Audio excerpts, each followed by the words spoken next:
Hebu na tuinamishe vichwa vyetu kwa muda kidogo tu wa maombi. Mungu mtakatifu sana na mwenye haki, tunataka kukushukuru kwa ajili fadhili zako, kwa maana ni njema kwetu kuliko uhai. Nasi tunaomba ya kwamba utakutana nasi usiku wa leo katika njia maalum na utupe baraka zako. Naomba tuone mkono mkuu ulionyoshwa wa Mwokozi wetu mwenye upendo kuwahudumia wagonjwa na kwa wanaoteseka, na kuwasaidia wale waliochoka katika barabara ya dhambi. Usiku wa leo kualika katika nyumba ya Baba, mahali ambapo wanatarajiwa kuwa. Ungekuomba wakumbuke wale ambao wameondoka kwenye njia nyembamba na iliyosonga, ili wao pia wapate kurudi kwenye ushirika wa Baba tena. Nasi tunaomba usiku wa leo Bwana, ya kwamba wewe utafungua masikio ya watu kusikia Injili, na ya kwamba utaitahiri midomo ya mnenaji, na jalia tu tutumiwe kwa ajili ya utukufu wake. Mwisho wa ibada hii, tutakapoenda kwenye makazi yetu mbalimbali, hebu na tuseme kama wale waliokuja kutoka Emau, je, mioyo yetu haikuwaka ndani yetu hapo aliposema nasi njiani? Kwa kuwa tunaomba hayo katika jina la mwanao Bwana Yesu Kristo, amin. Ningetaka kusoma baadhi ya maandiko usiku wa leo, mlango wa 17 wa Luka mtakatifu, na kuanzia kifungu cha 26. Na kama ilivyokuwa katika siku za Nuhu, ndivyo itakavyokuwa katika siku zake mwana wa Adamu. Walikuwa wakila na kunywa, walikuwa wakioa na kuolewa, hata siku ile Nuhu aliyoingia katika safina, gharika ikashuka ikawaangamiza wote. Na kadhalika kama ilivyokuwa katika siku za Lutu, walikuwa wakila na kunywa, walikuwa wakinunua na kuuza, wakipanda na kujenga. Lakini siku ile Lutu aliyotoka Sodoma, kulikuwa moto na kiberiti kutoka mbinguni vikawaangamiza wote. Hivyo ndivyo itakavyokuwa siku ile mwana wa Adamu atakapofunuliwa. Na kwa somo ninataka kuchukua kutoka Mwanzo mlango wa 19 na kifungu cha 22. Hema, ujiponye huko, maana siwezi kufanya neno lolote hata uingiapo humo. Asubuhi ya leo nilikuwa nikizungumza juu ya hukumu zijazo. Usiku wa leo ninataka kuendelea. Tunaweza kuhisi pepo zenye joto za hukumu inayokaribia ya Mwenyezi Mungu. Tunapoanza kuhisi mambo haya, inatupasa kuwa kwa namna fulani kuangalia mahali tunapoishi na majira tunayopitia. Na wakati fulani uliopita nilibahatika kuizuru India, na kabla tu ya kufika India walipatwa na tetemeko kuu la ardhi. Nami nilikuwa nikisoma kwenye gazeti huko India jinsi ambavyo yapata siku 2 kabla tetemeko hilo la ardhi halijatukia, ilionekana walijua kwamba kulikuweko na kasoro fulani. Ndege wote wadogo wanaoishi kwenye mianya ya majengo makubwa na walioishi kwenye kuta kubwa za mawe, sehemu kubwa ya India wana kuta za mawe, na ndege wote wadogo waliokuwa na viota vyao vidogo kwenye mianya hiyo waliondoka kwenye hizo kuta, na ng'ombe wote ambao kwa kawaida husimama karibu na majengo haya makubwa wakati wa alasiri kwenye kivuli na karibu na kuta hizo kubwa za mawe. Yapata siku 2 kabla ya tetemeko hilo la ardhi, wanyama hawa wote na ndege wadogo walitoka wakaenda katikati ya viwanja wakasimama. Wanaona kulikuweko na kitu fulani kuhusiana na jambo hilo, kwamba Mungu alikuwa akishughulikia ndege wake wadogo na wanyama wake.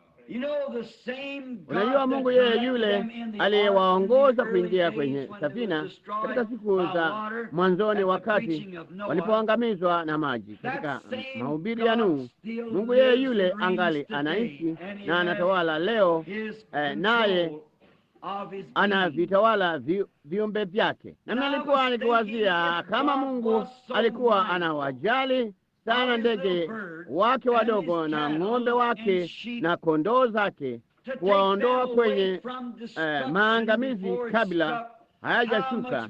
Ni zaidi sana vipi yeye anawajali watoto wake ambao wamezaliwa kwa Roho wake, wakaoshwa kwa damu yake. Yeye anawajali kama vile alivyowaonya hao ndege wadogo watoke kwenye makazi yao. Hakika ninaamini ya kwamba yeye anawaonya watu wake leo. Napoona ishara kuu za kuja kwake kuliko karibia, ninaamini ya kwamba Mungu anawaonya watu wake wakutanike pamoja na mwito mkuu wa kutoka katika siku hii ya mwisho. Somo langu usiku wa leo ni je, kanisa litaondoka kabla ya ile dhiki? Sasa wakati umeenda sana kuliko unavyofikiria. Wakati umeenda sana, hata ninaamini zaidi sana huku Marekani tuko kwenye mwisho wa barabara. Na asubuhi ya leo, wakati nilipokuwa nikihubiri juu ya Babeli na hali yake, nilifikiri ingekuwa vyema sana usiku wa leo kuingiza Biblia kidogo, kuonyesha jinsi gani tulivyo karibu na kuja kwa Bwana. Na tunaweza kuona sisi kwa jicho letu la kawaida ya kwamba jambo fulani liko karibu na kutukia. Hakuna vurugu kubwa miongoni mwa watu. Ni vigumu tu kujaribu kuwa na ufufuo. Makanisa yanatofautiana tofauti sana na wanazozana sana kwa sababu ya kuta za kimadhehebu, na Wakristo wana wasiwasi sana inavyoonekana, na wanachanganyikiwa. Lakini unajua, ni ajabu mbali Bwana wetu alisema wakati mambo haya yanapoanza kutokea, tuangalie juu ya kwamba ukombozi wetu unakaribia. Na tunapoona rehema yake iliyokuu wakati inapoonyeshwa kwetu sisi, tukiona mikono yake ya ishara kuu na maajabu ambazo macho yetu yatafunguliwa katika dakika chache na kuyaangalia, na ndipo inatupa faraja hii nzito sana kujua ya kwamba Mungu wa Biblia angali anaishi leo, naye anawapenda watoto wake, naye anawapa onyo, na wale ambao wanafahamu ya kiroho wanatoka. Tunaona katika siku ambazo Yesu alikuwa akinena habari zake, yeye alisema kama ilivyokuwa katika siku za Nuhu na katika siku za Lutu. Sasa katika kila njia panda ya wakati, Mungu daima ametoa wito wa rehema kabla ya wito wa hukumu. Sasa kama ninyi ni wanahistoria, nami nimekuwa nikisoma historia juma hili na majuma mawili ama matatu yaliyopita, wale mababu waliotangulia Nikea wa historia ya kale ya kanisa, kabla tu ya lile baraza la Nikea, na wakati huo walikuwa wakiunda kanisa Katoliki katika ile miaka 1500 ya nyakati zile za giza. Nami ninaona ya kwamba katika yale maandishi ya Nikea ama lile baraza lililotangulia Nikea, ya kwamba mambo yalikuwa kama tulivyo leo. Lo, jinsi inavyojirudia!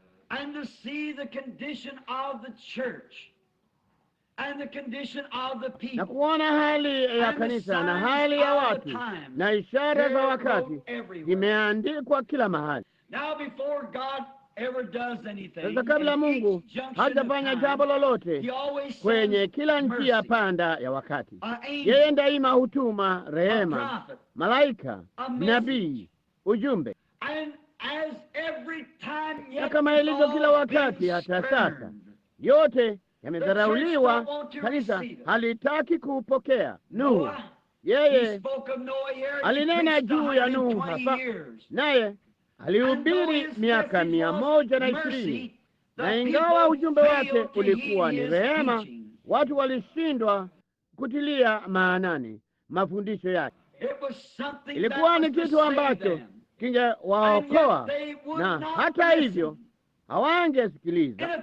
Na kama hivyo sivyo, si picha nzuri sana ya siku hizi. Sasa unaweza ukaniambia, ndugu Branham, unawezaje kusema nzuri na huku kutuchorea picha ya mambo jinsi unavyotuchorea? Ni nzuri kwa sababu Bwana Yesu anakuja hivi karibuni kwa ajili ya kanisa lake, na ndilo wazo lilo nzuri sana ambalo kiumbe chochote cha Mungu kingeweza kuwazia, ili kutoka katika machafuko haya na kuingia katika utukufu wake uliobarikiwa, ambako wazee watakuwa vijana na wagonjwa wataponywa milele. Hakutakuweko na huzuni wala machozi tena. Kama hilo si jambo zuri sana inaloweza kuwazia, na ni baraka jinsi gani kwa hawa wanaongojea wakati huo wa kukusanyika. Sasa tunaona kama vile Yesu alivyorejea kwenye siku za Nuhu. Hebu na turudi nyuma tu, kwa sababu yeye alisema, chukueni mfano wa siku hiyo, wakati Kaini na Habili. Wakati Kaini alipomua Habili na halafu Sethi akapachukua mahali pake, tunaona ya kwamba Shetani alikuwa akijitahidi kuangamiza huyo mzao aliyepaswa aje, ambaye Mungu alikuwa ameahidi ya kwamba mzao wa mwanamke utakiponda kichwa cha uzao wa nyoka. Naye Shetani alikuwa akijitahidi kumwangamiza huyo mzao wa kifalme, naye alidhani amemwangamiza wakati alipomua Habili, lakini Mungu akamwinua Sethi mahali pake. Picha nzuri sana ya kufa na kufufuka kwa Kristo na mzao wa kifalme anayekuja. Basi ni ajabu sana kuona jinsi ambavyo katika upande ule wa Kaini walikuwa ni wa kidini sana, na walikuwa ni watu wanaohudhuria kanisa, na vivyo hivyo Kaini alikuwa ni mtu wa kuhudhuria kanisa. Alimwabudu Mungu, alijenga madhabahu, alikuwa ni mfuasi wa kanisa, alitimiza ahadi zake. Alikuwa kwa kila hali kama vile mtu angeweza kumwangalia. Alikuwa mwamini halisi.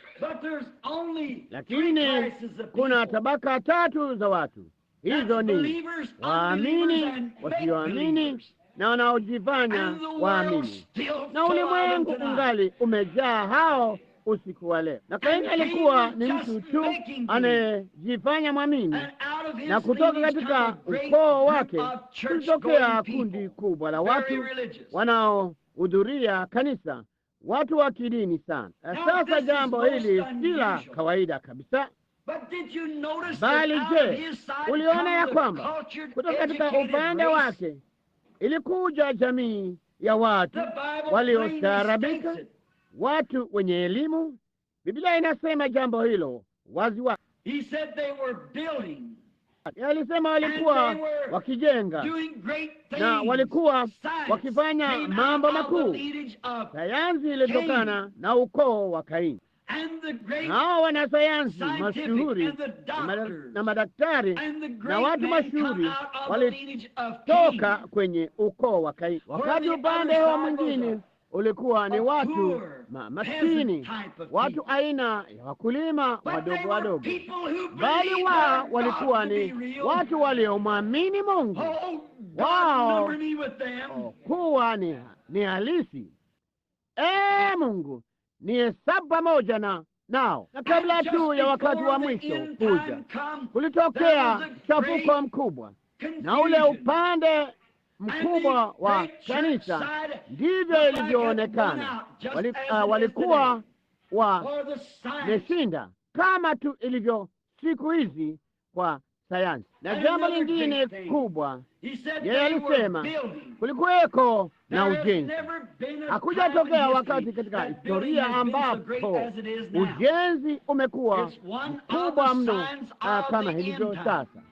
Ni moja ya ishara ya wakati wa mwisho. Hatujapata kamwe kuwa na wakati ambao watu wanajenga kama huu tulio nao. Na sasa hata katika mji wetu mdogo hapa, siwezi kupata nafasi ya kutosha kwenda kuwinda sungura tena.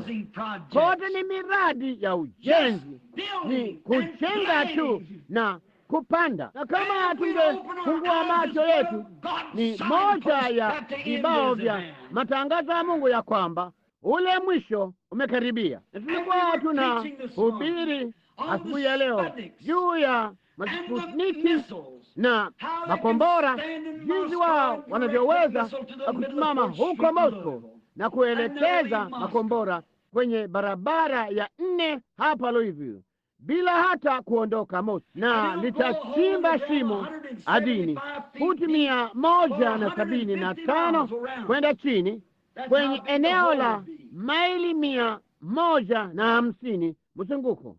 Hivyo ndivyo ambavyo shimo hilo lingalikuwa kubwa. Matatu ya hayo yangewaangamiza ulimwengu mzima, yautikize utoke kwenye mzingo wake.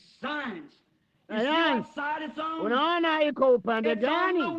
Iko kwenye upande wa uovu. Mungu anataka watoto wake kumwamini yeye kwa kila jambo walilo nalo, bali sisi tunataka kutumaini mkono wa mwanadamu. Heri matumaini yangu yajengwa katika Kristo, nikichukua msimamo wangu wenye uchaji juu ya neema na rehema zake, kuliko kundi lolote la watu wenye elimu ambao wangeunda madhehebu waseme njia ndiyo hii.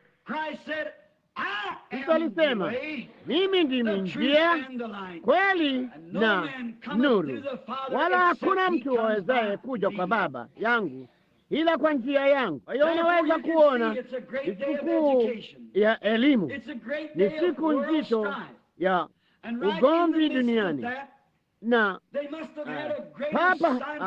papo hapo miongoni mwa hayo, hapana budi, kulikuwa na ulimwengu mkuu zaidi wa kisayansi kuliko tulio nao leo. Walijenga mapiramidi.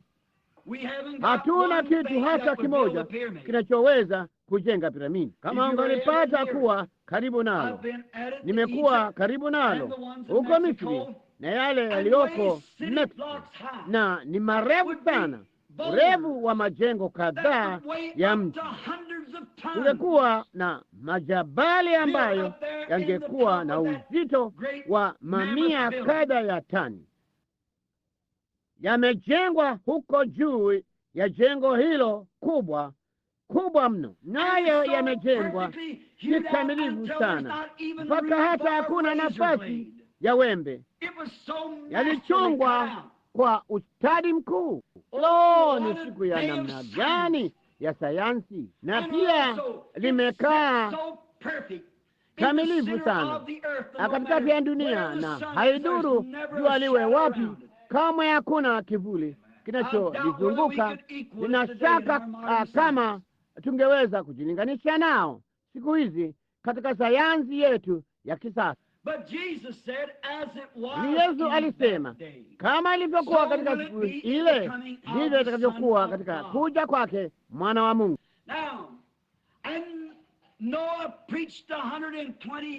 Sasa na Nuhu alihubiri miaka 120, na angalia, alichekwa. Sasa Yesu pia alisema ya kwamba kama ilivyokuwa katika siku za Lutu, kwamba ndivyo hali ingekuwa katika siku za Lutu. Walikuwa wakila, wakinywa, wakioa, wakiolewa, wakipanga, wakijenga, wakiuza, wakinunua. Lo, hapaja kuweko na siku ambapo biashara nyingi sana kama ilivyo leo, maeneo mengi sana ya kuuzia magari ya mitumba na kila kitu, kiasi kwamba hata unaweza kununua friji mwaka huu na uilipie kwa dola kama 400 ama 500, na mwaka ujao hakuna mtu anayelitaka. Limepitwa na wakati. Je, huoni ambapo ulimwengu wa biashara unakutumikisha bila kupumzika? Unaweza kununua gari mwaka huu na mwaka ujao labda ni nzuri tu kama lile ungaliweza kununua wakati huo, lakini litapungua bei kwa dola 1000 kwa sababu walibadilisha kifuniko cha rejesha ama wamelifanyia kitu fulani kidogo cha kipuzi. Ni maneno tu ya kuvutia mnunuzi kutimiza Biblia, kama ilivyokuwa katika siku za Nuhu na katika siku za Lutu. Ingawa kila wakati malaika waliinuka, manabii wakainuka, na ujumbe wao daima ulikuwa ni neema, rehema na ukombozi. Ujumbe wa Mungu daima umekuwa ni ukombozi kabla tu ya wakati wa mwisho. Chunguza katika maandiko jinsi Nuhu alivyohubiri ukombozi, na waliwacheka na kuwadhihaki na wakakejeliwa. Na kama ilivyokuwa katika siku hizo, ndivyo ilivyo leo. Na wakati unapotoka kwenda na ujumbe ya kwamba Kristo amefuka katika wavu kama alivyoahidi angejionyesha mwenyewe, na wanafanya jambo hilo leo kwa ujumbe huo kama tu walivyofanya kwa ujumbe katika siku zile. Lutu alitoka akaenda Sodoma na akajaribu alivyoweza kuifanya jamaa yake isikilize ujumbe wa malaika, bali walimdhihaki na kusema ya kwamba alikuwa anawatania. Lo, ni picha iliyoje ya siku hii, wakati unapowaletea ujumbe wa ukombozi wa Mungu, wao wanasema unadhihaki dini, unajaribu kuingiza kitu fulani, kundi la aina ile ile. Ni saa ya jinsi gani tunayoishi vema. Wanafikiri ya kwamba wao ndio tu watakaookolewa, wanafikiri wao tu ndio wanaohubiri Injili. Yesu alisema ishara hizi zitafuatana na hawa waaminio. Si neno langu, ni neno lake. Yaangalia, ninataka uone upesi kwamba ulikuwa ni ujumbe wa aina gani. Lo, hili linausisimua moyo wangu napowazia juu ya Sodoma na Gomora. Ulikuwa umepotoshwa sana kimaadili hivi kwamba wapotovu walijaa kila mahali. Lakini kabla tu ya yale maangamizi makuu ya mwisho, Mungu alimtuma nabii sehemu zile, na yawazia pia juu ya yeye alimtuma malaika kule. Nami nataka mwangalie ujumbe wa malaika huyo Ibrahimu, ambaye alikuwa amechagua njia yake pamoja na watu wachache wa Bwana waliodharauliwa. Alikaa huko nyikani ambako ardhi haikuwa na rutuba. naye Lutu alishuka akaenda akawa meya wa mji huo, naye alikuwa ni mtu mashuhuri katikati ya dhambi. Afadhali nisingependwa sana na watu na niwe sawa kwa Mungu. Lakini Lutu alikuwa amependa sana na watu, naye aliketi mitaani kwenye lango la mji. Alikuwa ndiye mwamuzi wa kile kinachoweza kuingia na kile kisichoweza kuingia, naye huyo hapo akiyatoa maisha yake kwa uzinzi, na akijua ya kwamba katika mji wake mambo kama haya yalikuwa yanaendelea. Kama hiyo si picha ya siku hizi katika taifa letu, vipindi visivyogaguliwa, upuzi wa kila namna, uhasama, kila wangeweza kuvinjilia bali kitu hicho kama wangetaka, bali hawataki wala hawawezi kufanya jambo hilo, kwa kuwa Mungu alisema ingekuwa hivi. Laiti tu wangaliweza tu kufungua macho yao na kuweza kuelewa. Naangalia kabla tu ya ile saa kuu ya uamuzi kufika, Ibrahimu na Sara walioketi chini ya mwaloni siku moja, wakati wakiwa huko nje, Sara aliona wanaume fulani wakija, naye akakimbilia hemani. Ni tofauti jinsi gani wanawake wa siku hizi, na ingekuwa ni tofauti jinsi gani kule Sodoma. Inapofika wakati wa wanaume kuja nyumbani, wote wanavaa nguo zao fupi na wanatoka nje na kuchukua mashini ya kuviekea nyasi. Ni tofauti jinsi gani. Lakini Sara akienda hemani, na wakati alipoenda wanaume hawa wakaja, ndipo Ibrahimu akawaangalia. Walionekana kidogo kama watu wasio wa kawaida, na mmoja wao alionekana kama kwamba ndiye kiongozi wao, na wakati yeye alipoketi chini, ndipo akaanza kuanza kuzungumza na Ibrahimu.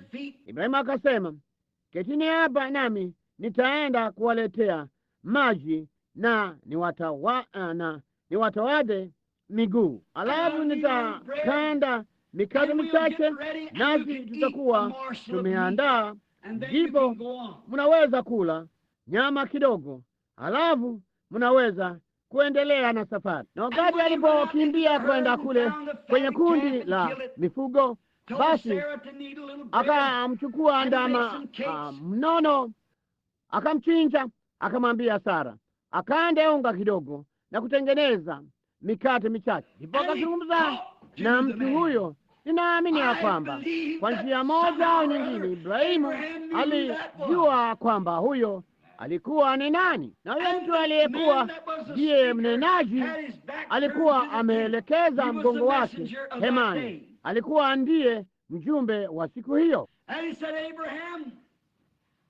Akasema, Ibrahimu, itakuzuru kulingana na ile ahadi. Miaka 25 hapo kabla nilikupa ahadi, nami nitaitimiza. Jina la Bwana na libarikiwe. Mungu alitoa ahadi katika siku za mwisho. Yeye angemwaga Roho Mtakatifu, Roho wake juu ya watu wote, naye atadumu nayo.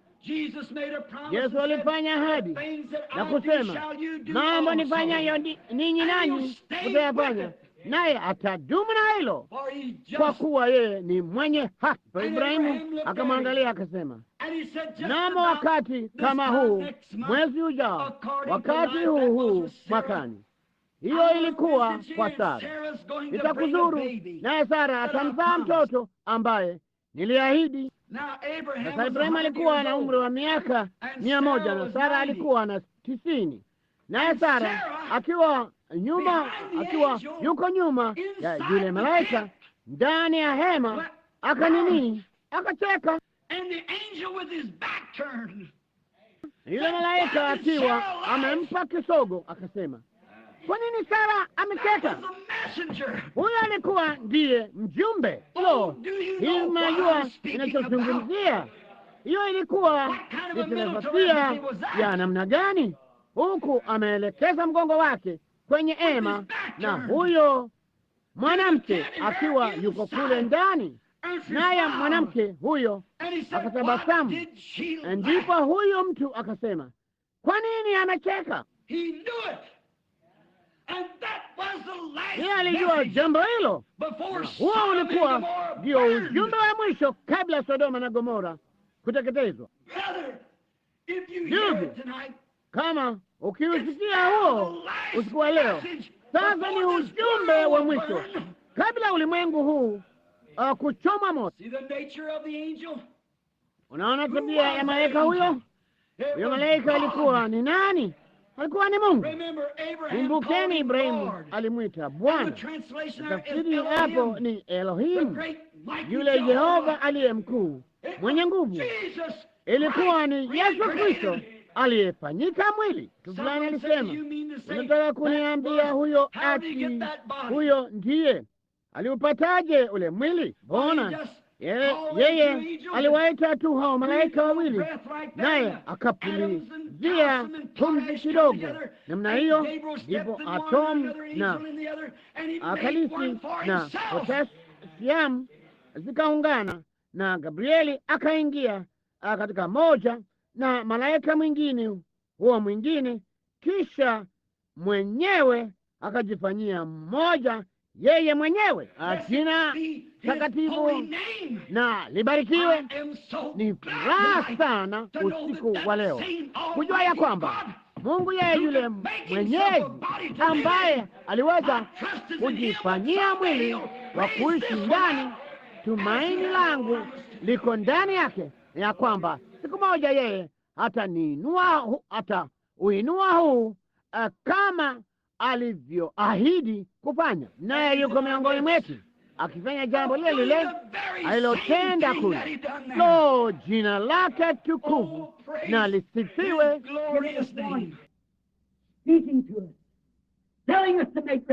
Akitupa onyo, akizungumza nasi, akituambia tujitayarishe, giving us warning, speaking to us, telling us to make ready. Bila shaka yeye alisema, bado kitambo kidogo na ulimwengu hautaniona tena, lakini mtaniona, kwa kuwa nitakuwa pamoja nanyi hata ndani yenu, hata ukamilifu wa dahari. Ni saa ya jinsi gani tunayoishi! Angalia, yule malaika aliyeshusha moto huo ndiye aliyefanya huo muujiza. Nasi sote tunajua ya kwamba ulimwengu utaangamizwa wakati ujao kwa moto. Yule malaika aliyetumwa Sodoma na Gomora, angalia kile Yesu alichosema. Lo, linanisisimua tu nafsi yangu kulifikia jambo hilo. Kama ilivyokuwa katika siku za Nuhu, ndivyo itakavyokuwa wakati wa Mwana wa Adamu. Yule malaika alifanya nini? Alikuwa na roho ya utambuzi, naye alisema, kama ilivyokuwa wakati huo, hivyo ndivyo itakavyokuwa wakati Mwana wa Adamu atakapofunuliwa kutoka mbinguni. Unaona jambo hilo? Wazia tu ya kwamba katikati yetu sasa anasimama malaika yule yule wa Mungu, ambaye si mwingine ila ni Bwana Yesu Kristo katika umbo la Roho Mtakatifu. Yuko miongoni mwetu katika siku hiyo, na alikuwa ni Mungu, na huo ulikuwa ndio ujumbe wake kabla tu ya yale maangamizi kutukia. Sasa tutaona ya kwamba ulikuwa ni ujumbe wa ukombozi. Alishuka kule na kujaribu kuwakomboa watu, nao walikataa kumsikiliza. Leo ni jambo lile lile katika taifa letu, miongoni mwa watu wetu. Nimepata majaliwa ya kumwona Bwana Yesu mkutanoni akifanya ishara na maajabu na mambo makuu, na watu kwa kweli watasimama mimbarani na kujua bila shaka yoyote ya kwamba yule Mungu mkuu asiye patikana na mauti, asiye na kikomo, yupo na anafanya muujiza wa namna ile ile, na watu watasimama hapo kama hapo na kutafuna shingamu na kuondoka jukwani. Hawahusiki, hawajali. Kwangu mimi inaonekana kana kwamba kama mtu angekuwa na namna yoyote ya mambo ya kiroho kwake, ama ana roho wa Mungu ndani yake, na wakati anapomwona Bwana Yesu akitenda yale hasa aliyosema atafanya, ingemsisimua moyo wake hivi kwamba hata asingeweza kujizuia tena. Angewasha taifa moto kwa ujumbe huo, kama ilivyokuwa katika siku hizo. Yeye alisema hivyo itakavyokuwa. Huo ujumbe ulitangazwa, nao wakaucheka tu na kufanyia mzaha, kama mtu aliyekuwa akisimulia hadithi ya uongo. Lakini ulikuwa ni wa rehema, na ulikuwa ni wa neema, na ulikuwa ni wa ukombozi. Lo, jamani! Malaika huyo akamwambia Lutu asubuhi hiyo, baada ya kutoa ujumbe, akasema, hima ujiponye huko, maana siwezi kufanya neno lolote hata utakapokuja huku. Ninawatakeni muone jambo hili sasa, maana inabidi kukatiza hapa kwa ajili ya mstari wa maombi. Uliona vile malaika alivyosema, siwezi kufanya neno lolote hata utakapokuja huku. Ilikuwa ni kitu gani? Ilikuwa ni ujumbe wa ukombozi. Na kabla cheche moja ya moto kuanguka kutoka mbinguni, ilibidi Lutu atoke Sodoma. Na kabla tone moja la mvua aliyashuka kutoka mbinguni, Nuhu aliingia safinani. Kabla bomu la atomiki kupiga taifa hili, kanisa litaenda katika unyakuo kumlaki Bwana Yesu. Na kama masifiki na makombora yametengwa na nyundo zimeinuliwa juu, malaika wote wamesimama katika utaratibu. Haleluya! Kumbi kuu za mbinguni zimejaa, vinubi vyote viko tayari, zile bendi kuu tayari zimefanyishwa mazoezi. Unakurudi nyumbani hivi karibuni kwa ajili ya kanisa la Mungu aliye hai, ambalo limekuwa liki subiri kuja kwake. Kila kitu kiko katika utaratibu. Nina furaha sana, nimechoka sana. Nina shauku ya wakati huo mkuu, na kuwazia ya kwamba tumekuwa na sehemu yetu katika njia panda ya wakati. Kumbukeni, ndivyo itakavyokuwa katika kuja kwake Mwana wa Adamu, wakati Mwana wa Adamu anafunuliwa kutoka mbinguni. Kumbukeni, kabla mvua haijanyesha kutoka mbinguni, Nuhu alikuwa safinani. Kabla moto haujaanguka, Lutu alikuwa ametoka Sodoma, kwa kuwa yule malaika alisema, siwezi kufanya neno lolote hata utakapoingia huku. Nimeshika wenzo mkononi mwangu wa kuvuta na kuufanya moto ushuke kutoka mbinguni. Nami nafikiri hivyo ndivyo ilivyo hasa. Malaika wa maangamizi anaoshikilia mkono wa Urusi ulioshika mabomu ya atomiki mpaka kanisa la Mungu litakapoungana pamoja na mwili mmoja mkuu wa Kristo. Siwezi kufanya neno lolote hadi utakapoingia huku. Lo, kama hilo si dhamana iliyobarikiwa! Na iwapo tunaona kila kitu kimeweka katika utaratibu, kule kwenda nyumbani kwa kanisa kumeandaliwa tayari. Huyo hapa malaika wa Mungu akiwa na ujumbe ule ule, akifanya ishara zile zile, maajabu yale yale, kila kitu kimewekwa tayari. Maskani ya Branham, karibu miaka 25 iliyopita, nilizungumza kwenye mibara hii na kuwaambia mambo haya yatatendeka nayo moja ya siku hizi. Haya hapa tuko katika wakati wa mwisho. Njia panda iko hapa. Wakati wa kwenda nyumbani kwa kanisa umekaribia. Wakosoaji wakitania, wakidhihaki, wakidharau kama walivyofanya Mfalme Nebukadreza na Belteshaza, ndivyo binadamu walivyofanya katika siku za Nuhu, ndivyo ilivyokuwa katika siku za Lutu, nao wanafanya jambo lile lile leo. Siwezi kufanya neno lolote hata utakapokuja humu. Watakeni mwangalie. Lutu alitoka katika kitu ambacho kingemwangamiza, na Nuhu aliingia kwenye kitu ambacho kingemwokoa, na huo ni mfano wa kanisa. Tunatoka ulimwenguni na kuachana na kwa mbali na wakati huu tunaoishi wa Elvis Presley na Arthur Godfrey. Tokeni ulimwenguni mwingie katika Kristo. Tumetoka ulimwenguni. Hao ni wa ulimwengu, wataangamia pamoja na ulimwengu. Wale walio katika Kristo wataenda nyumbani pamoja na Kristo, kwa maana wale waliolala katika Kristo Mungu atakuja pamoja nao wakati atakapokuja. Tumetoka ulimwenguni kuingia katika Kristo kwa ajili ya usalama. Lakini siwezi kufanya neno lolote hata utakapokuja humu. Ninapenda jambo hilo. Ima ujisalimishe. Ujumbe huo ulikuwa wa haraka. Ima ujisalimishe. Jina la Bwana na libarikiwe. Yesu aliahidi injili hii ingehubiriwa. Imekuwa ikiendelea sasa kwa miaka na miaka, na ndiyo hii hapa kwenye wakati wa mwisho, ile ishara kuu ya mwisho. Kabla tu ya hao malaika hawajasema kwa sauti kuu hima, yeye aligeuka na kusema, kwa nini Sara amecheka?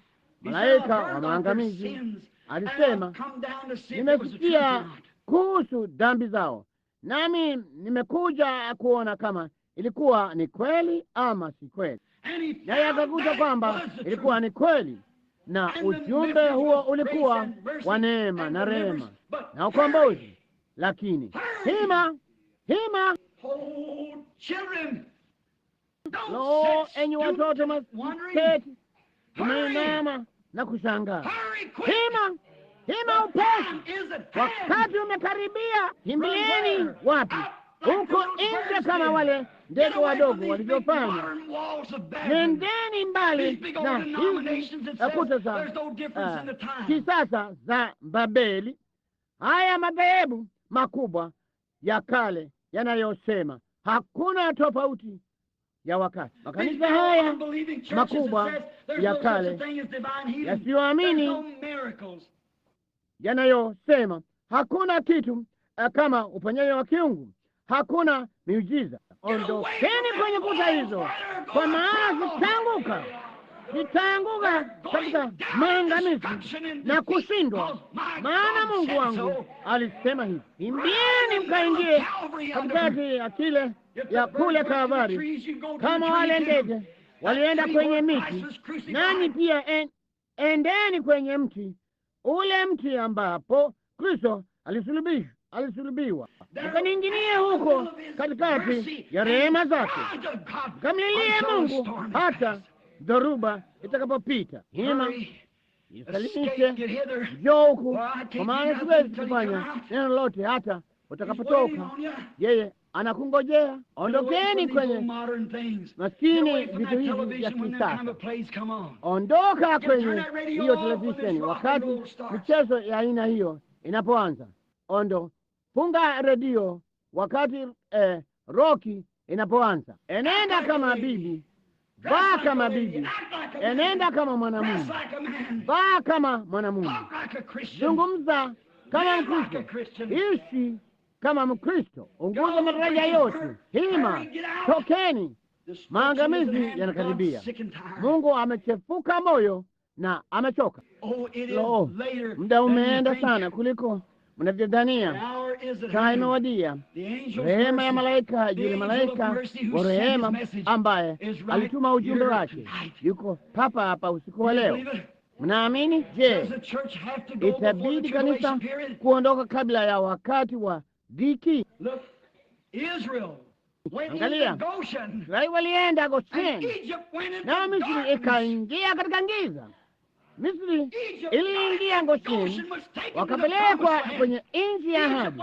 Misri ikaingia katika giza na wakazikwa katika bahari ya Shamu. Hima isalimishe. Huenda hiyo ikawa ndiyo nafasi yako ya mwisho ya kumbuka. Tunaona makombora yamewekwa, tunawasikia, tunayaangalia gazetini. Ulimwengu mzima unatetemeka. Kila kitu ambacho Mungu alisema kitatimia. Basi vipi kuhusu jambo hilo? Katika siku ambayo mwana wa Adamu atajifunua kutoka mbinguni, mwana wa Adamu nani ambaye amenunuliwa? Yesu Kristo, yule jana, leo na hata milele. Angalia kwenye kifungu cha 21 ama kifungu cha 30. Hicho ndivyo itakavyokuwa katika siku zile atakapofunuliwa mwana wa Adamu kutoka mbinguni. Ni kitu gani?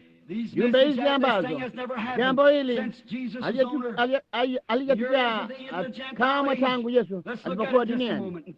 Na hili hapa katika mwisho wa wakati wa mataifa. Hebu na tuliangalie jambo hilo kwa muda kidogo tu, na tufikirie sana. Wakati Yesu alipokuwa hapa duniani, yeye hakudai kuwa mponyaji.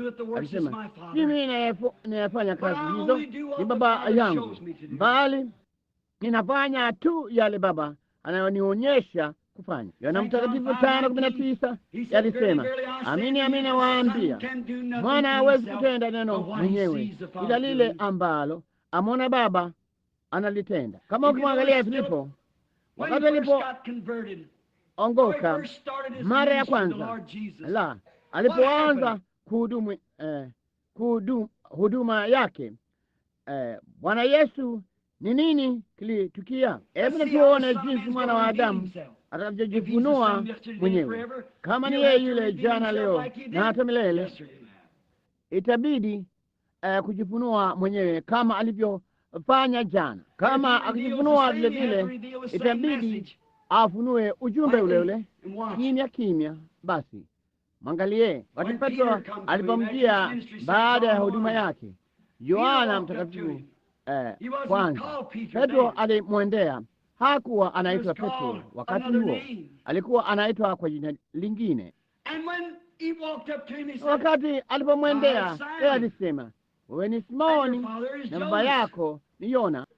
Huyo mvuvi aliwaza, yeye alinijuaje? Alafu Filipo kutoka Bethsaida pia anapanda kuzunguka mlima, ndipo akampata rafiki fulani Nathanieli chini ya mti anaomba, akasema, njoo uone yeye ambaye tumemwona, Yesu wa Nazareti, mwana wa Yusufu. Angalia sasa jinsi alivyojifunua.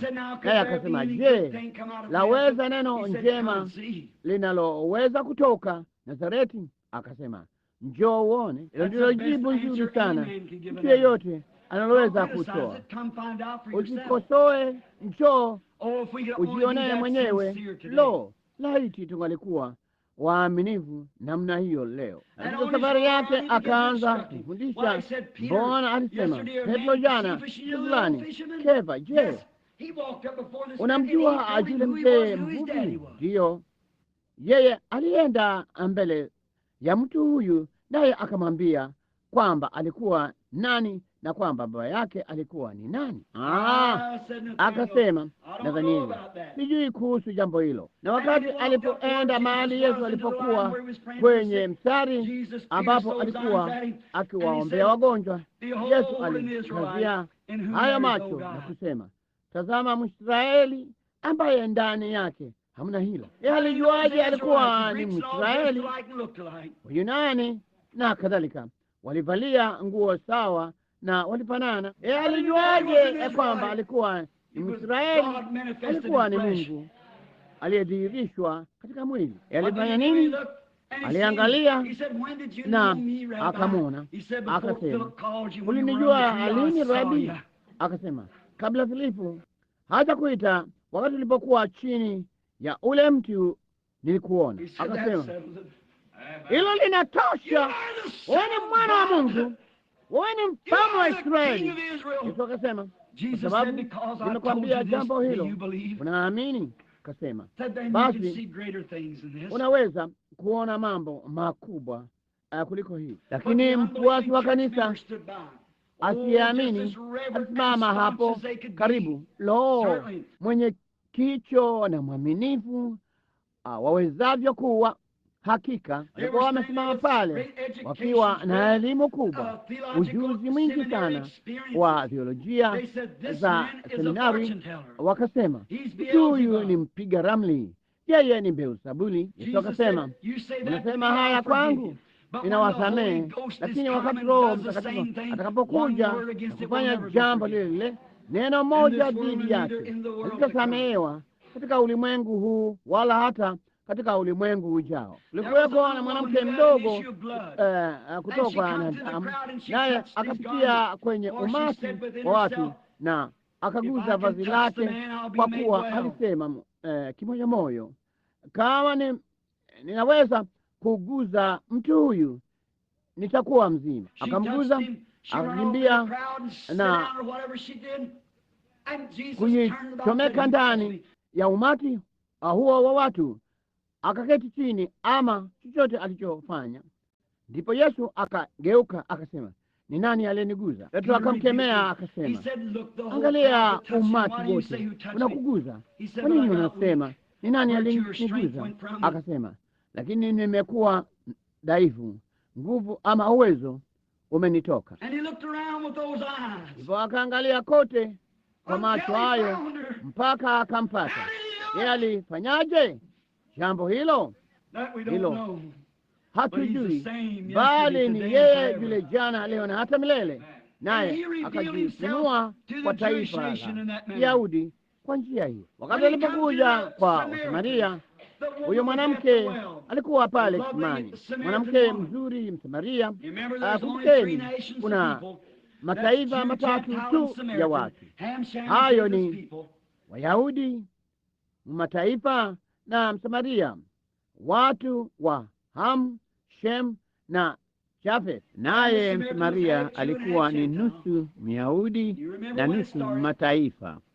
Nanyi mnakumbuka wakati jambo hilo lilipoanza, ni wakati walipowaoa wake zao na kadhalika. Ndipo mwanamke huyo kijana akaja pale, ambaye tunaamini katika nchi yetu kwamba ni mwanamke mwenye sifa mbaya, bali hakuwa hivyo. Vulana huyu kutoka huko India angewaambia jambo hilo. Hiki ni kitabu cha Mashariki, nanyi mnajaribu kukisoma kwa elimu ya Magharibi. Nilipoenda India na nikashuka toka kwenye ndege huko Bombay, kulikuweko na askofu wa kanisa la Kimethodisti, na hao wote wamesimama pale. Kasema, usituambie ya kwamba wewe ni mmissionari, Bwana Branham. Tunajua zaidi juu ya Biblia kuliko ninyi wa Marekani mtakavyopata kujua. Na hiyo ni kweli. Akasema, tulikuwa na Biblia kwa muda wa miaka 2000 kabla hamujakuwa taifa. Hiyo ni kweli. Kanisa la Mtakatifu Tomaso lingaliko kule ambako Mtakatifu Tomaso alishuka akaenda kuhubiri. Lakini alisema, tunasikia ya kwamba Mungu amewazuru apate kuifanya Biblia hii kuwa hai tena. Kasema, hilo ndilo tunalotaka kujua. Ndivyo hivyo, ulimwengu una njaa ya mkate ulio hai. Mwanamke huyo Msamaria alipokuwa amesimama pale kisimani, Yesu alimwambia, mama, nipe maji ninywe. Vema, akasema walikuwa na ubaguzi, lakini yeye akamfahamisha ya kwamba hakukuweko na tofauti yoyote. Mungu aliwaumba kwa damu moja watu wote. Wakasema, kama angalijua ni nani ulikuwa unazungumza naye, ungaliniomba nikupe maji unywe. Mazungumzo yakaendelea mpaka akaipata roho yake, ndipo akajua shida yake ilikuwa ni nini. Akasema, nenda ukamwite mumeo na mji. Ilikuwaje wakati Myahudi alipoambiwa jambo hilo? Myahudi alisema, wewe ni mwana wa Mungu. Hiyo ni kweli. Ilikuwaje kwa mwanamke Msamaria wakati alipoambiwa jambo hilo? Aliposema, nenda kamwite mumeo na mje hapa, alisema, Bwana, ninaona ya kwamba wewe unabii. Sasa tunajua ya kwamba Masihi ajapo, ambaye anaitwa Kristo, atakapokuja, yeye atatuambia mambo haya. Lakini wewe unani? Akasema, mimi nayasema nawe ndiye. Akakimbia mjini, naye akasema, Njoni mwone mtu aliyeniambia mambo ambayo nimetenda. Je, haimkini huyu kuwa ndiye Masihi? Wala hakufanya hivyo kamwe wakati mmoja kwa mataifa. Kwa nini? Yeye aliacha mpaka kwenye siku hii. Hivyo ndivyo alivyosema hapa, katika siku ambayo mwana wa Adamu atajifunua mwenyewe kutoka mbinguni. Yeye anajifunua sasa kwa kanisa kwa ajili ya rehema. Mara nyingine atakapojifunua katika maangamizi kwa hao ambao wameukataa ujumbe. Mungu aturehemu kwa kwetu sisi tunapoomba kwa muda mfupi, kwa upole na kwa huruma. Dada Kati, tafadhali. Ninashangaa tu usiku wa leo nikiwasikitikia ninyi mliosimama kwenye kuta, nami naweza akuishi matarajio yenu. Ninashangaa tu kama mtakuwa waaminifu kwenu wenyewe na kwa Mungu kwa muda kidogo tu. Je, kweli mnataka kuharakisha na kutoka kwenye jambo hili? Kuna mtu aliyepo kwa leo anayeitwa Bwana Yesu. Yeye ana tikiti yako, na yote unayopaswa kufanya ni kumpa tu moyo wako. Yeye ataosha katika damu yake mwenyewe na kukusafisha na dhambi yote na mashaka, naye atakupeleka katika mbinguni yake wakati atakapokuja. Na huenda jambo hilo likatukia kabla ya asubuhi. Hayo Sputnik, hatuna jambo hata moja ambalo sayansi inasema. Mnalisikia kila siku kwenye redio, wakati wakiwa kwenye televisheni, wakati wanapohoji hawa wanasayansi. Wanasema hakuna kitu cha kuzuia ulimwengu huu usilipuliwe dakika yoyote. Inahitaji tu kunywa pombe ya vodka kiasi cha kutosha, nao watafyatua wenzo fulani na yote yamekwisha. Hima, ujumbe ni wa haraka. Hima, jisalimishe, kimbia, yaponye maisha yako. Toka humu, toka kwenye Babeli hii ya kisasa. Ondokeni kwenye kitu kuta hizo. Je, huwezi kusikia kitu fulani kikiuvuta moyo wako? Kama wewe kweli ni wa kiroho na Mungu ananena nawe, hakika kama yeye alinena na wale ndege wadogo, anaweza kunena nawe. Je, unaweza kumwinulia mkono? Hatuna nafasi ya kuwaita watu kuja madhabahuni, lakini kama tu utainua mkono wako na kusema, Mungu unirehemu. Mungu akubariki ndugu. Mungu akubariki. Lo, jamani, kote jengo kuna mikono mingapi? Unirehemu. Mungu, huu ni mkono wangu, ninataka kujiponya Bwana. Kabla ya asubuhi huenda nikasikia mayowe, niangalie huko nje na pinde za mvua takuwa zikielea mbinguni. Mwana wa Adamu atakuwa anakuja. Ni siku ya kutisha jinsi gani, ambapo ulipoteza nafasi yako. Ulisimama kabisa kanisani mwako, sivyo? Lo, ukasema mama yangu alikuwa mfuasi wa hili. Hiyo ni kweli ndugu, hilo ni sawa dada, lakini wokovu wa mama kamwe hauta kuingiza ndani. Mama aliishi katika siku moja, nawe unaishi nyingine. Sikia ujumbe wa Bwana na sikia onyo la Roho. Ilikuwa ni roho ya aina gani?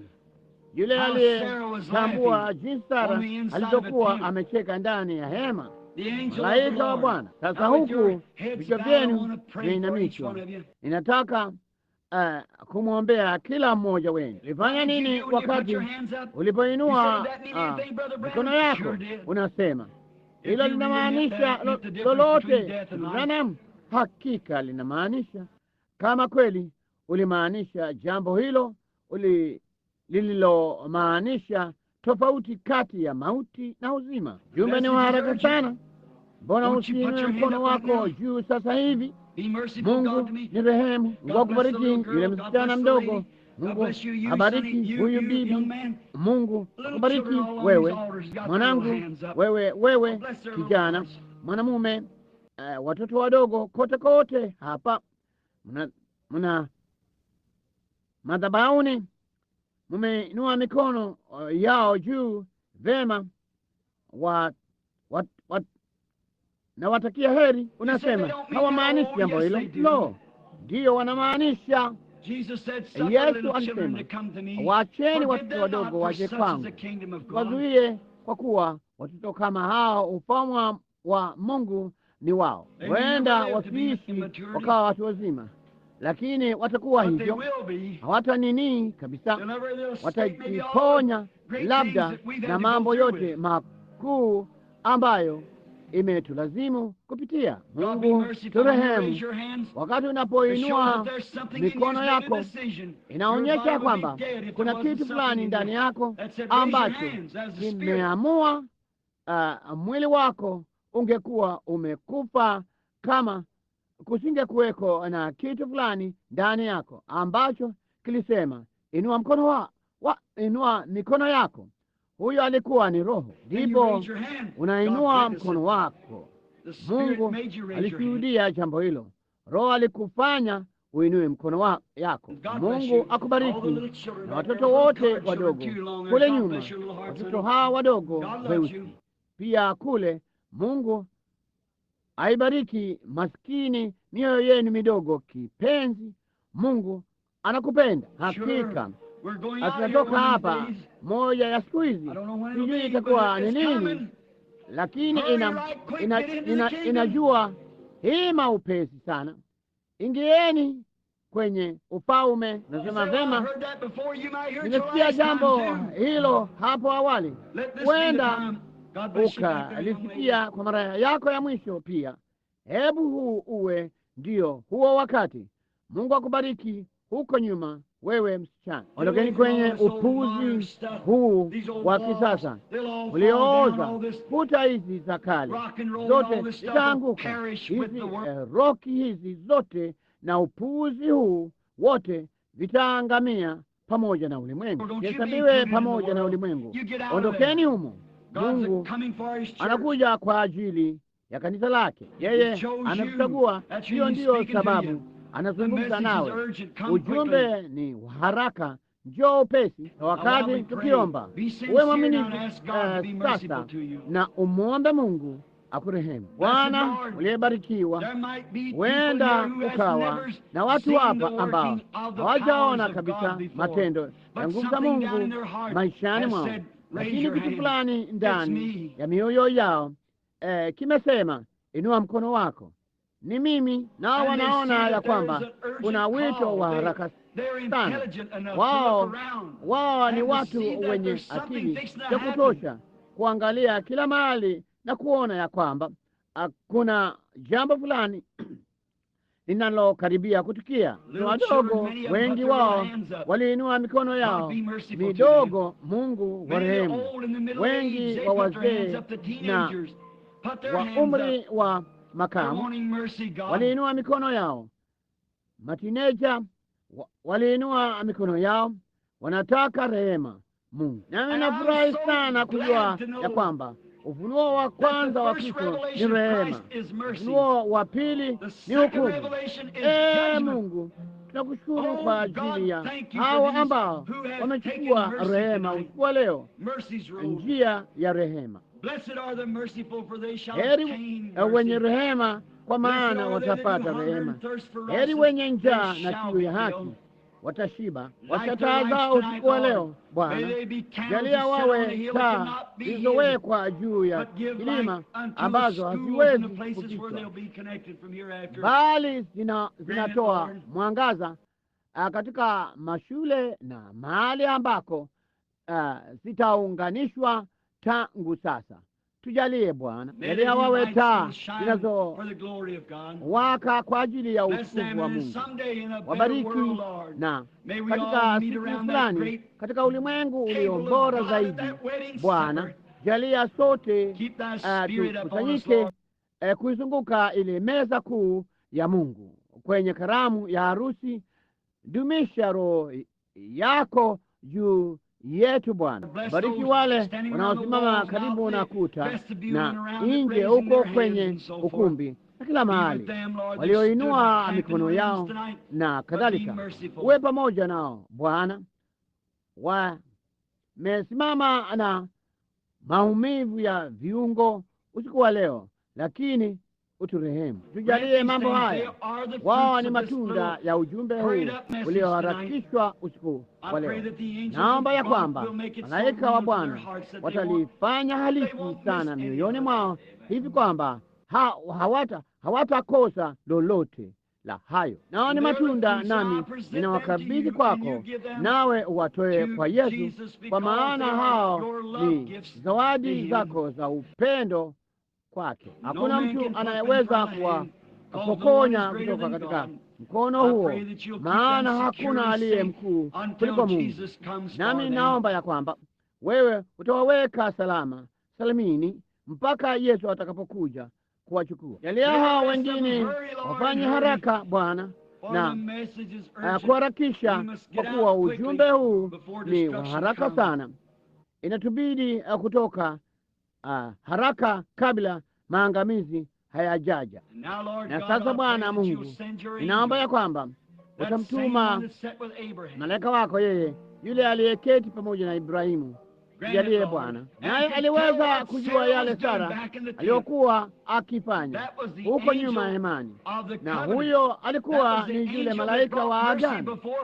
Huyo alikuwa ni yule malaika aliyeleta rehema kabla moto haujashuka. Wakati wowote moto ungeweza kushuka sasa, atomi ambazo zingeuvunja ulimwengu mzima vipande viwili. Na si aje usiku wa leo na atupe rehema Bwana, kwa maana tunaomba katika jina la Yesu, amin.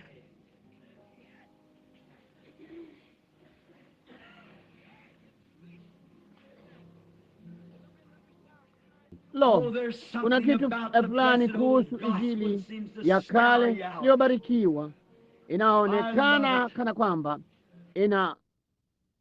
inasugua kabisa. Ninaipenda. Hebu tuimbe tu mara moja kwa upole na kwa huruma. Yesu akuita kila mtu, hebu tu na tumwinulie mikono yetu. Je, mtafanya hivyo? Softly and tender, Jesus is calling, calling for you and for me. Though we have sinned, He hath mercy and pardon. Pardon, Lord.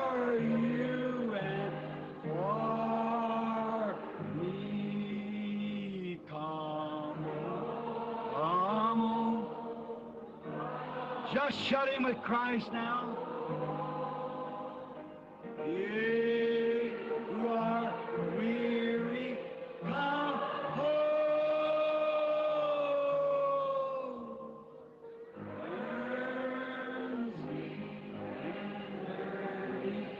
Jesus is calling, calling, oh, sinner.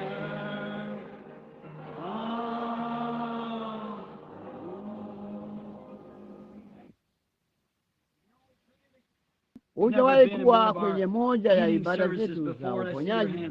Hebu tuone mikono yenu.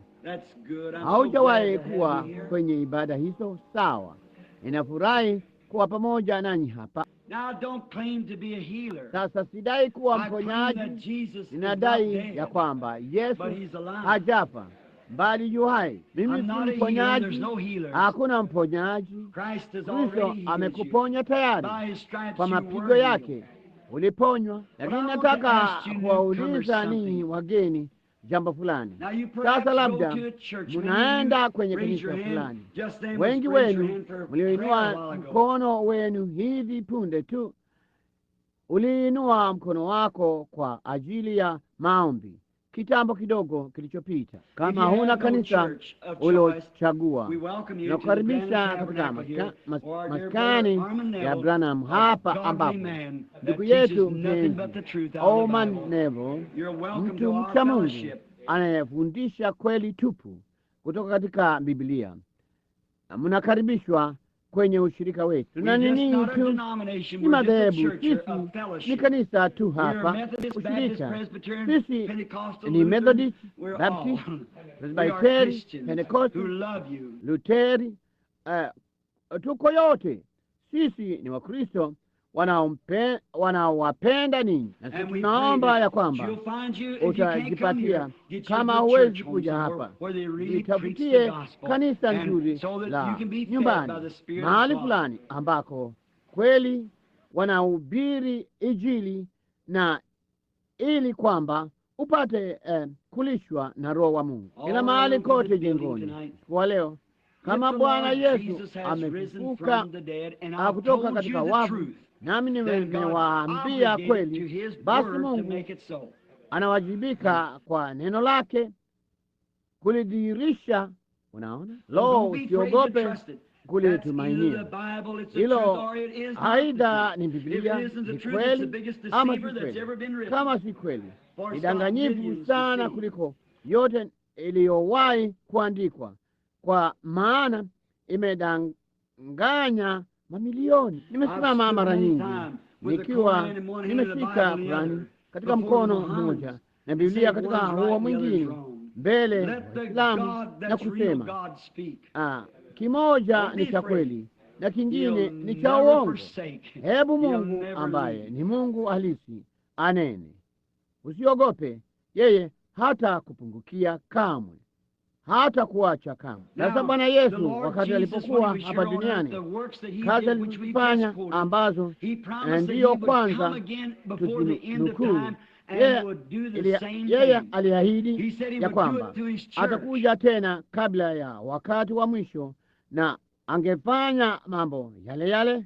Alisema angefanya hayo kupitia kanisa lake. Sasa yeye alisema, mimi ndimi mzabibu, ninyi ni matawi.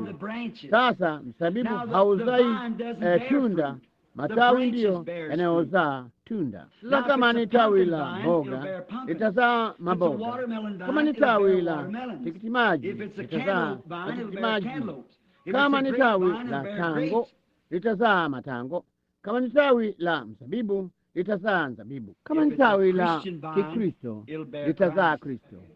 Wai wa Kristo, kazi za Kristo. Unaona, ndipo roho zetu hazina budi kutiwa nguvu na kitu fulani. Ninafurahi sana kuwa ndani yake usiku wa leo. Hamjui enyi vidogo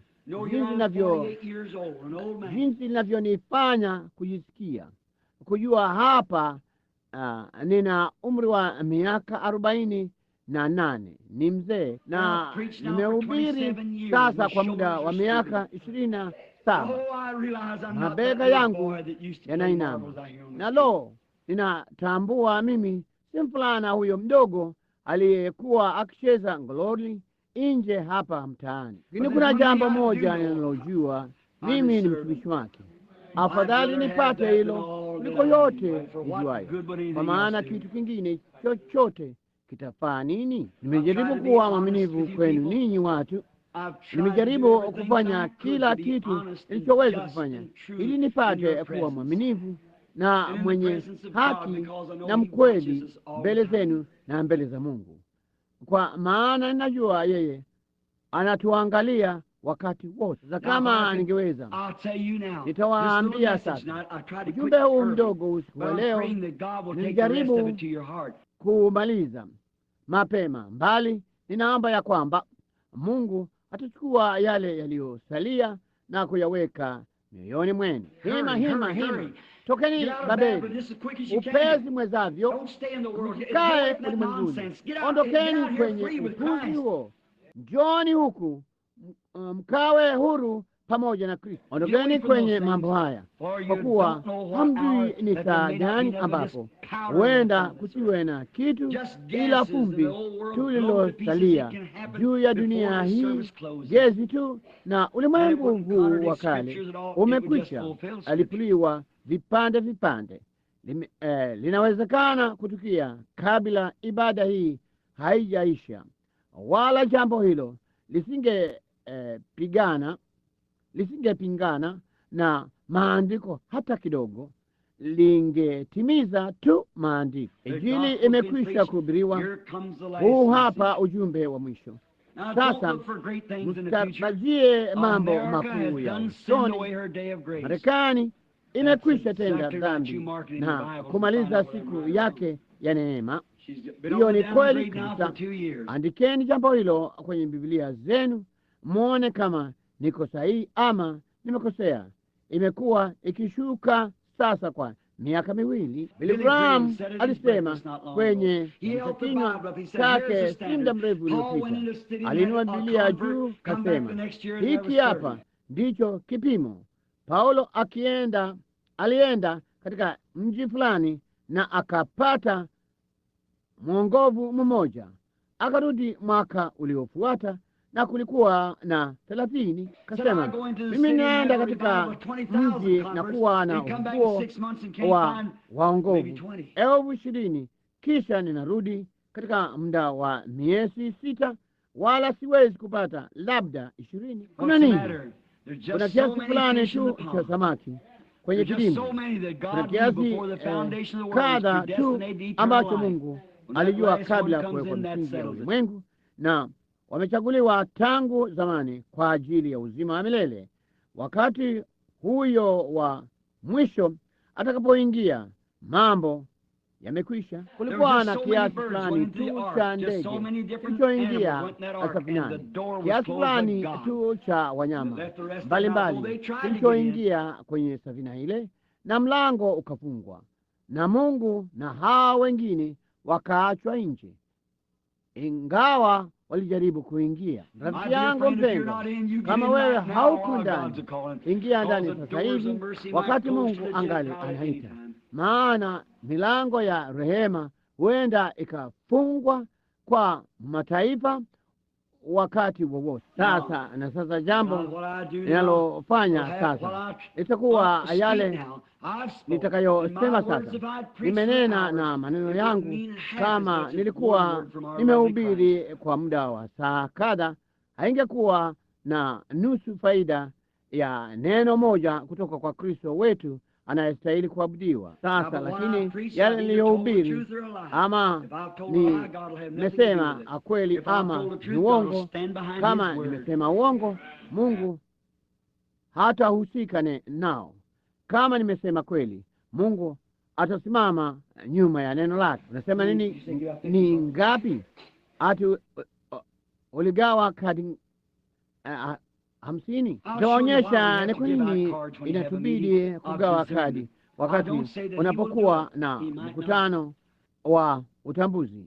Mimi sisemi ya kwamba yeye atafanya jambo hilo, huenda asifanye, lakini ninawatakeni mwe waaminifu kwangu. Ni wangapi walio hapa ndani wangetaka kuja mstarini sasa? Inueni mikono yenu kila mahali humu jengoni, popote ulipo, kila mtu humu jengoni anayetaka kuja mstarini, inueni mikono yenu sasa. Ungenini vipi? Ni nani angetaka kuwa wa kwanza? Unaona, ungeweza kufanya jambo hilo. Inakubidi kugawa kadi kusudi tudumishe mstari. Sasa yeye amegawa kadi 50, na hebu na tuite kutoka kila upande kwa kutumia bunda hilo la kadi, na hiyo itampa kila mtu nafasi ya kuja. Sasa si yale yanayotendeka hapa, ni yale yanayotendeka hapa. Naona si nini niguze, ni kumguza yeye. Ni wangapi wanaojua ya kwamba Agano Jipya, kitabu cha Waebrania, akisema ya kwamba sasa hivi ya kwamba Kristo ni kuhani mkuu anayeweza kuchukuliana nasi katika mambo ya udhaifu wetu. Vema, ungewezaje kujua ya kwamba ulimguza? Kwa yeye anakujibu moja kwa moja kama tu alivyofanya.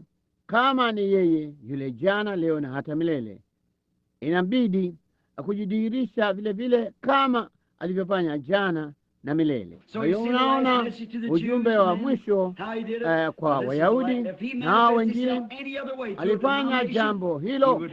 Sasa hii ndiyo nini ya kama alijidhihirisha kwa njia nyingine yoyote, kupitia kwa madhehebu fulani, angekuwa asiye na haki.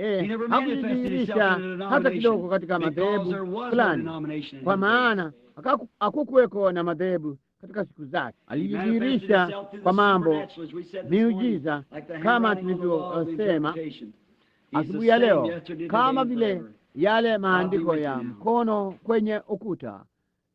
Ile tafsiri ni yeye yule jana, leo na hata milele.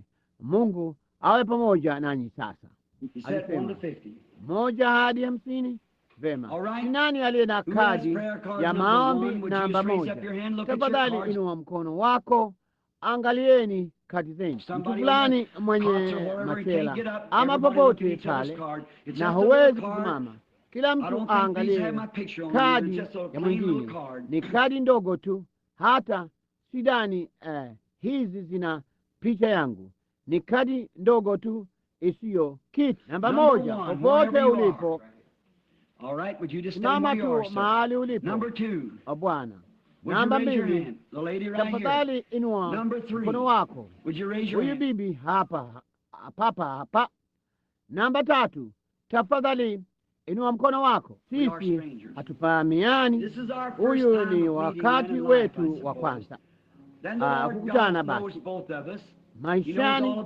Nadhani basi Bwana Mungu atujua sisi wote wawili. Anajua yote kukuhusu na anajua yote kunihusu mimi. Lakini kama yeye katika wema wake angeweza, kama ningalikwambia, lo Bwana, wewe ni mgonjwa nami utakuwa mzima, ungekuwa na haki ya kushuku jambo hilo. Wasikilizaji hao wana haki ya kuduwazwa na jambo hilo. Bila shaka ulipata neno langu tu, lakini kama Roho Mtakatifu anakuja kumwambia mtu jambo fulani ambalo ametenda, jambo ambalo mimi sijui neno juu yake, ambalo limekwisha tukia, huyo mtu anajua kama hilo ni kweli ama si kweli. Basi kama yeye anajua yaliyokuweko hakika, kama hilo ni kweli, yeye anaweza kukwambia yatakayotukia na itakuwa ni kweli. Unapaswa kuamini jambo hilo. Bibi Cox, hivyo Bibi Cox anayeketi pale, ilitokea tu kwamba nilimwona anatoka Kentucky, kutoka hapa. Huyo ni Bibi Wood hapa mahali fulani kanisani. mama yake. Kansa ilikuwa tayari imeula uso wake kabisa.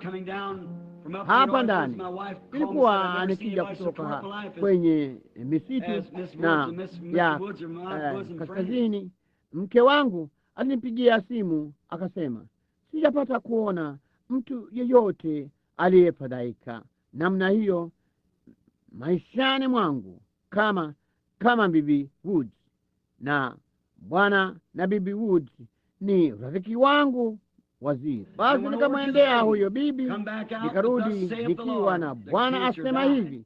Hiyo kansa ika pale, mwanamke huyo ameketi pale, na ni vigumu kwako kujua ni nini.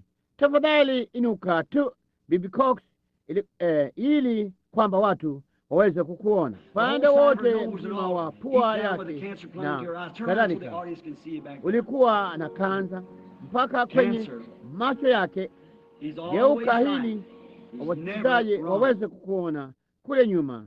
Kansa, yeye ni sahihi daima, hakosei kamwe. Sasa kama Bwana Mungu wetu atamfunulia ndugu huyu na awe hakimu, kama Bwana Mungu atamfunulia kilichomleta hapa, ama kitu kama alichomfanyia yule mwanamke kwenye, ama kama ambavyo angesema alimfanyia Filipo wakati Nathanieli alipomwona yeye, ama nadhani Filipo alimpomwona Nathanieli na atafunua jambo hilo. Je, ninyi nyote mungeamini? Ninyi wote mtaamini?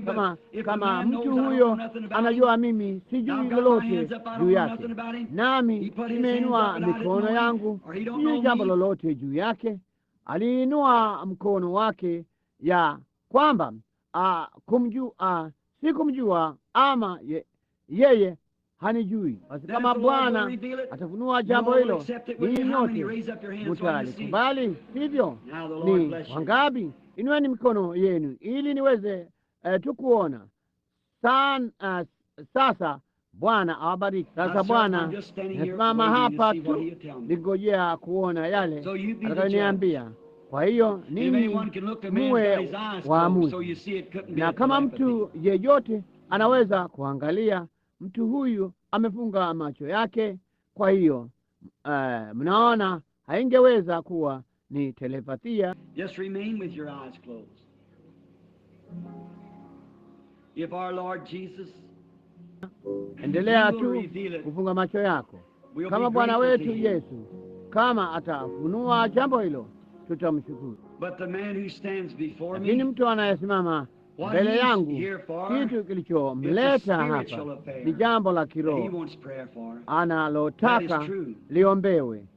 Hiyo ni kweli.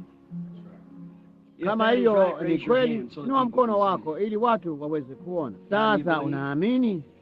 Sijapata kumwona maishani mwangu, bali ilikuwa ni hilo jambo fulani limemsumbua akili. Sasa kadiri ninavyoendelea kuzungumza naye, ndivyo mengi yangeweza kusemwa. Sasa iweni na kicho. Ile malaika yule alifanya nini? Alikuwa amempa kisogo, naye akasema, kwani Sara amecheka? Sikucheka. Akasema, naam, ndio ulicheka, maana aliogopa.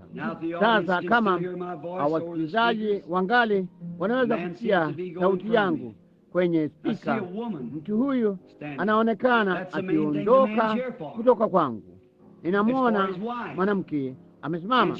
Hilo ndilo jambo muhimu lilomleta mtu huyu hapa, ni kwa ajili ya mke wake, naye hayuko hapa pamoja naye, na ana shida ya kike, shida ya akina mama, naye anaumwa na mgongo wake.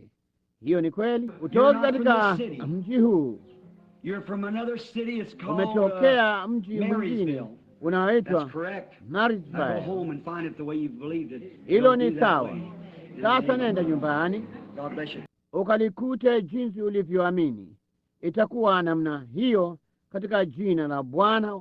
Mungu akubariki. Kwa hiyo haikulazimu kumwekea, ulikuwa nayo mfukoni kwa ajili yake, bali hata hutahitaji. Nakujua, sijui jina lako, lakini wewe ni yule mwanamke aliyekuwa amesimama pale kwenye mlango wa nyuma siku moja, ambapo malaika wa Bwana alinijia wakati ulipokuwa ni mara yako ya kwanza hapa maskanini, na kufunua jambo fulani lilokuwa ni siri kabisa, nawe uliponywa ugonjwa wa kansa. Hiyo ni kweli.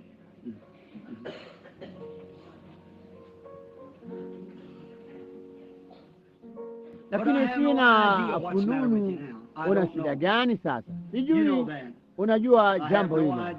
Sina fununu una shida gani, lakini kama Bwana ataifunua, je, utalikubali? Mimi, wewe hauko hapa kwa ajili yako, uko hapa kwa ajili ya mtoto fulani, na mtoto huyo anateseka na maumivu hayo yako kwenye uti wa mgongo. Ni kama kwamba hawezi kusimama ama kitu kama hicho. Nami nawaona wazazi wa mtoto huyo wakiwa na rosari, wani wa Katoliki na mume na mke wazee, ni babu zao ni Katoliki pia. Nawe umesimama kwa niaba ya mtoto huyo. Chukua leso yako na iweke juu yake. Ukiwa na shaka, unaweza kupata ulichoomba. Sasa amini kwa moyo wako.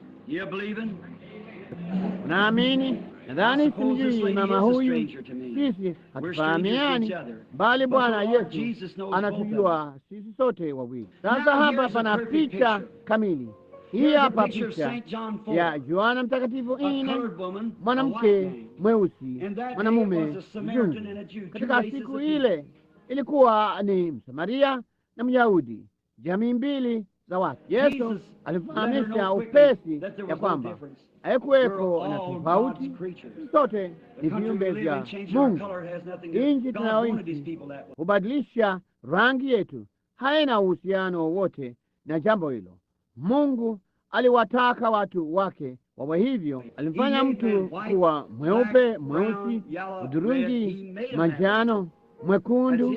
Aliwafanya hivyo. Hiyo ni kazi yake, naye anatupenda sisi sote. Lakini hii hapa picha kamili, watu wawili ambao hawajapata kukutana hapo nyuma, na mara yetu ya kwanza, jamii mbili mbalimbali. Sasa ninaona ya kwamba wewe ni mwamini, wewe ni Mkristo, kwa sababu roho yako ni karimu, na huyo malaika mkuu wa Mungu asingekaribisha kitu chochote ambacho kilikuwa ni kibaya. La hasha. Unaona ile picha pale juu, yule malaika kwenye ile picha pale, ile nuru juu ya mahali pale ninaposimama, huyo ndiye anayekufanya kujisikia jinsi unavyosikia sasa. Yote inashuka tu juu yako.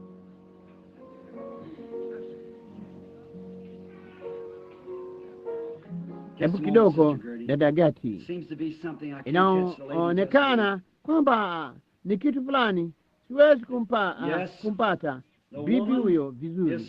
Naam, mwanamke huyu anaugua ugonjwa wa wasiwasi. Yeye ushikwa na wasiwasi, anaangusha vitu. Hivyo ni kweli. Alafu una shida ya kiroho unajaribu kuitatua, kwa maana umekuwa ukiiombea kwa muda mrefu. Hiyo ni kweli. Naona yabisi kavu, ninakuona ukijaribu kuamka kutoka kitandani pole pole, hasa sana asubuhi. Una kasoro fulani kwenye uti wako wa mgongo, pia shida ya uti wa mgongo. Hiyo ni Bwana asema hivi. Unaniamini mimi kuwa ni nabii wa Mungu? Unaamini Mungu yeye yule aliyemjua Simoni angekujua wewe? Kama Mungu atafunua jambo hilo, je, itakufanya mwamini mwenye nguvu kwamba utapata utakachopata? Wanakuita nani? Na jina lako la mwisho ni Johnson. Return home and be well. Nawe unaishi New Albany, rudi nyumbani nawe mzima katika jina la Bwana Yesu. Amina. Just believe. Amini tu. Just believe.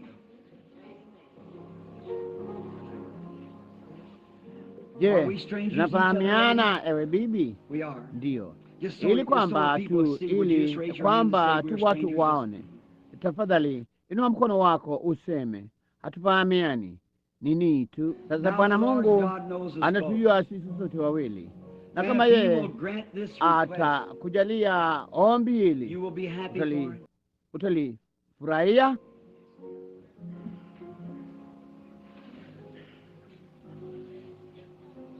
Sasa baadhi yenu mumeanza kuamini.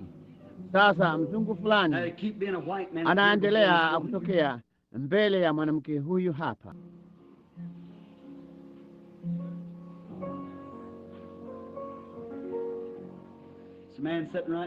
Ni mtu huyo anayeketi papo hapo.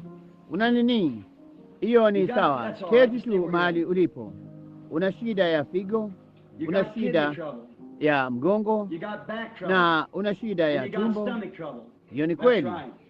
Sasa nenda zako ukiamini, wala haitakusumbua tena. Amini tu. Ninaitolea imani yenu na changamoto. Ni wangapi mnaamini kwa moyo wenu wote? Vema basi, tazameni mpate kuishi. Kama Bwana Mungu wetu atamfunulia mwanamke huyu ambaye ni mgeni kabisa kwangu, na tumeinua mikono yetu juu ya kwamba hatujakutana hapo awali nijuavyo mimi, na endapo Bwana Mungu wetu atamfunulia mwanamke huyu na afanye jambo lile lilofanya kama yule mwanamke kwenye nini, mwanamke Msamaria, je, nyote mtaamini kwa moyo wenu wote? Basi hilo litawarudisheni kabisa. Unaona, ina mkutano unaokuja, sina budi kuondoka kesho, nami sina budi kwenda huko Virginia, na kuna mkutano mkubwa unaokuja. Sitaki kujidhoofisha sana kwa kusimama hapa. Vema, sitaharakisha. Hebu kidogo kuhusu mwanamke huyu, nanyi aminini.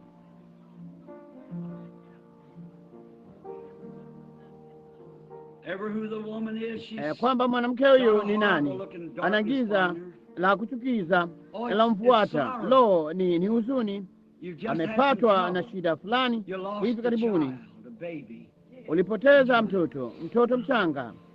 Hiyo ni kweli. Jambo lingine, unasumbuliwa na shida ya kike, shida ya kina mama, na shida ya mgongo, na pia una fulani ya kitu fulani kinachotukia kwako kama kuzimia. Lo, ni kifafa. Hiyo ni kweli. Wala utoki katika mji huu, ulivuka mto kuja hapa, umetoka Louisville, unaishi kwenye namba inayoitwa barabara ya 1754 ya West Oak. Jina lako ni Margaret Queen.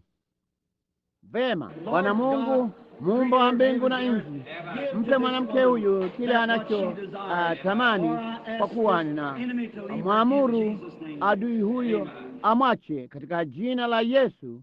Amin. Kwa kubariki bibi, usione shaka tena. Nenda na ukapokee sasa ulichoomba. Naamini kwa mioyo yenu yote. Uhali gani Bwana? Hii ni mara yetu ya kwanza kukutana, nadhani. Je, unaamini Bwana Mungu wetu yuko hapa kukupa na kukutimizia haja zako? Inapenda ujasiri wako, nawe uko hapa kwa jambo halali. Unataka kuacha kunywa pombe na kuvuta sigara. Vema, inakuacha sasa. Nenda zako na amani ya Mungu iwe pamoja nawe na kukufanya wewe uamini. Mungu awe pamoja nawe. If thou canst believe, all things Kama unaweza kuamini, mambo yote yanawezekana. Unataka kuondoa mbali maumivu hayo ya mgongo, shuka uende kule ukimsifu yeye, nawe utayaondoa. Nenda zako tu ukiamini kwa moyo wako wote. Kama unaweza kuamini, Biblia ilisema, iweni na kicho, aminini yale Mungu anawafanya kuwa ni kweli. Ninakufahamu, nitakuombea tu, ninajua shida yako. Bwana Mungu, mrehemu mwanamke huyu na umjalie ombi hili, kwa kuwa naomba katika jina la Yesu, amina. Ndugu Kije, jina lako ni Beka. Hiyo ni kweli, na nakumbuka sasa. Mungu akubariki.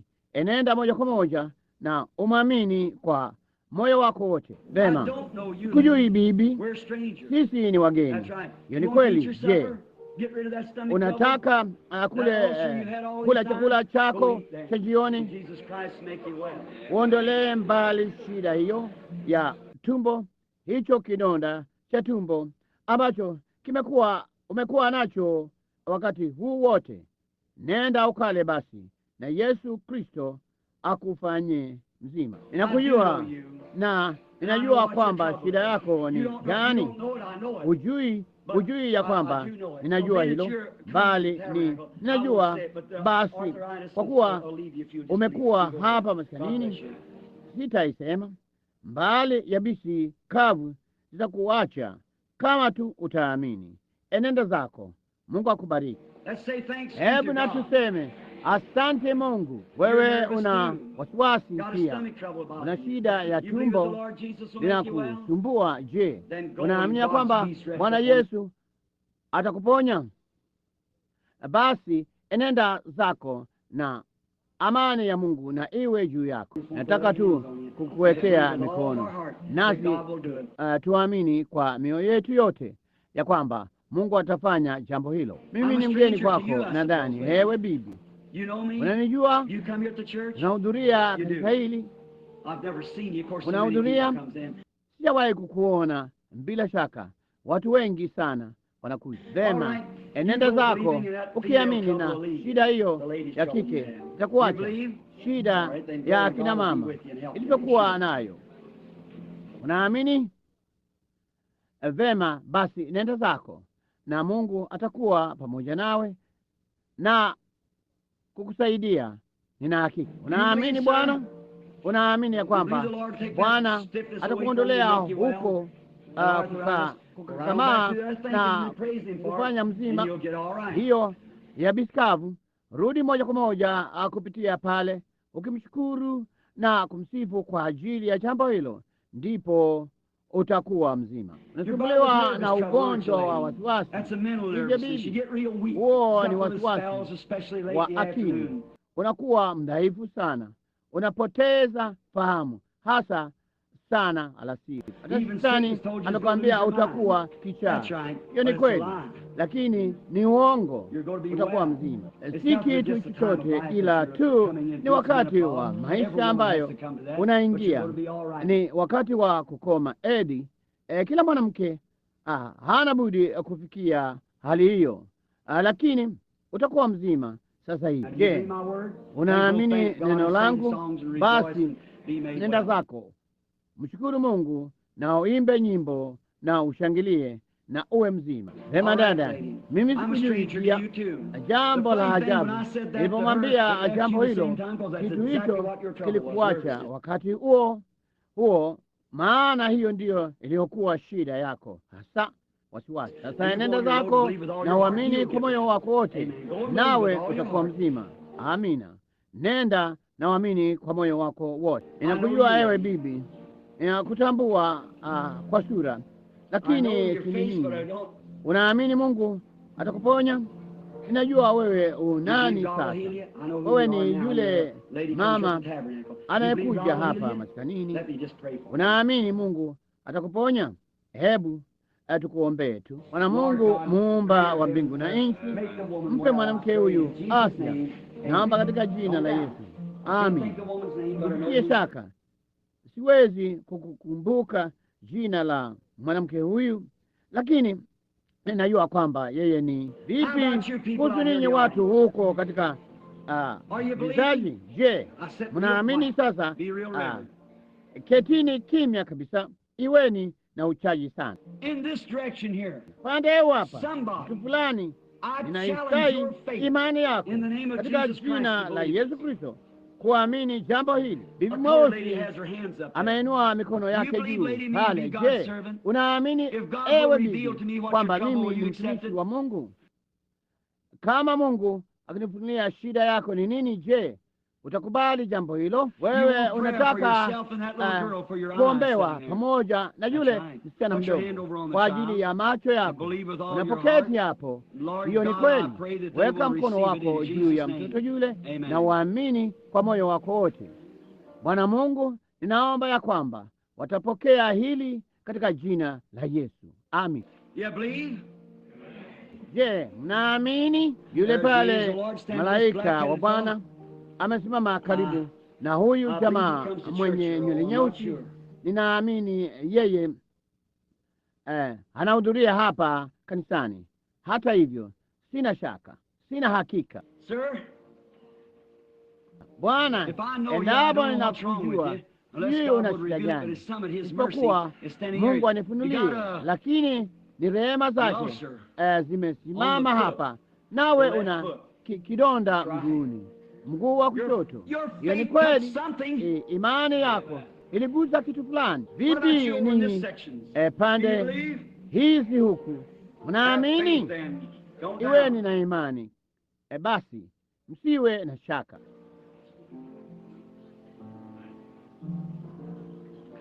Hapa bibi huyu anayeketi hapa aliyevaa kofia nyeusi, umevaa miwani, una kadi ya maombi bibi. Papo hapo nyuma ya huyo mvulana mdogo pale mwisho wa safu, wewe una kadi ya maombi, una kadi ya maombi. Unaamini mimi kuwa ni nabii wa Mungu? Kama Mungu atanifunulia kwamba shida yako ni nini, basi je, utalikubali jambo hilo? Basi una shida ya moyo, huyo ni mume wako anayeketi karibu na wewe, naye ana shida za tenzi. Sasa enendeni zenu na mwamini. Ni nani anayemwamini? Vipi kuhusu mwanamke huyu mweusi anayeketi hapa? Je, unaamini Bwana? Unaamini kwamba mimi ni mtumishi wake? Unataka maombi, sivyo? Kama Mungu atanifunulia kutoka kwangu kuja kwako, unamwamini yeye ya kwamba ungeweza kulikubali? Una shida ya mbweta na shida za kutokeza utumbo. Hiyo ni kweli. Vipi yeyote wenu hapo, je, mnaamini? Kuna mwanamke mwingine mweusi nyuma tu ya bibi huyu hapa nyuma. Umeinua mkono wako dada, unataka jambo fulani kutoka kwa Bwana. Unaamini kwamba mimi ni mtumishi wake? Ni ugonjwa wa sauti unaogua. Hiyo ni kweli. Unaamini yeye alikuponya moja kwa moja kutoka kwako pale? Unayeangalia upande huo papo hapo, kutoka hapo ulipo mwisho wa safu, kama tu moja, wawili, watatu, wanne, watano kule nyuma, una shida ya kikoromeo. Unaamini kwamba Mungu atakufanya mzima? Vipi hapa nyuma, mwanamume aliyeko kule mwisho wa kiti, hapa nyuma kwenye safu hii, una uvimbe wa utumbo mpana?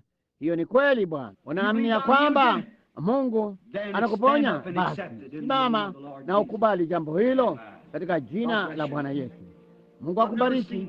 Sijapata kukuona, wewe ni mgeni kwangu, mbali Mungu anakujua. Unaamini jambo hilo kila mmoja wenu? Je, unaamini malaika yule wa Mungu aliyemjia Ibrahimu katika rehema, ambaye alijua siri za mawazo ya Sara, yeye yule aliyesimama duniani na kujua siri za moyoni. Je, huamini yeye yuko hapa sasa? Mungu yeye yule kabla tu ya ulimwengu kuteketezwa tena katika maangamizi. Je, wewe huamini yeye yuko hapa? Basi hebu tukubali, hebu tumwamini, hebu na tumchukue kama mponyaji wetu sasa hivi. Ni wangapi wenu mtaamini jambo hilo? Ni wangapi wenu wanaoamini kweli kweli? Inueni mikono yenu sasa, wekeni mikono yenu chini. Biblia inasema hivi, ishara hizi zitafuatana nao waaminio. Wekeaneni mikono ninyi kwa ninyi. Basi kama ninyi ni waamini, mwombee mtu aliye karibu na wewe, ndipo yule aliye karibu na wewe akuombee wewe unayeombewa. Kila mmoja wenu ombeaneni sasa popote humu jengoni. Ninaisai imani hii. Yule bibi pale aliye na TB, isahau, umeponywa. Wewe uliye na shida ya kibovu unayeketi pale, Bwana unayeamuka usiku, sahau hilo. Haitakulazimu kufanya hivyo tena. Mungu akubariki. Inawafai kufanya tendo la kuamini. Mtafanya hivyo? Basi ombeeni kila mmoja wenu katika njia yenu wenyewe, mwekee mikono mtu fulani na umwombee mtu aliye karibu nawe, wakati nikiwaombea ninyi nyote. Bwana Mungu, muumba wa mbingu na nchi, mwanzilishi wa uzima wa milele, mpaji wa kila kipawa chema, mtume Roho wako hivi sasa juu ya watu hawa. Nalaani kazi ya Ibilisi, kwa maana Ibilisi amefichuliwa. Shetani, huwezi kuwashikilia tena. Imani yao inaongezeka, nao wamewekeana mikono. Nami ninakusai ya kwamba umepoteza vita na hukumu imekaribia. Watoke katika jina la Yesu Kristo. Ondoka kwao katika jina la Yesu. Na mwamini, inueni mikono yenu na mpe sifa kwa ajili ya kuponywa kwako. Kama wewe ni kiwete, simama kwa miguu yako. Kristo amekuponya. Kama wewe umelemaa, mikono yako imelemaa, inue juu, yote yamekwisha. Huyu hapa mwanamke aliyekiwete, simama. Bwana asifiwe. Hebu na tuseme Bwana asifiwe, kila mtu. Amina. Ndugu Nevu.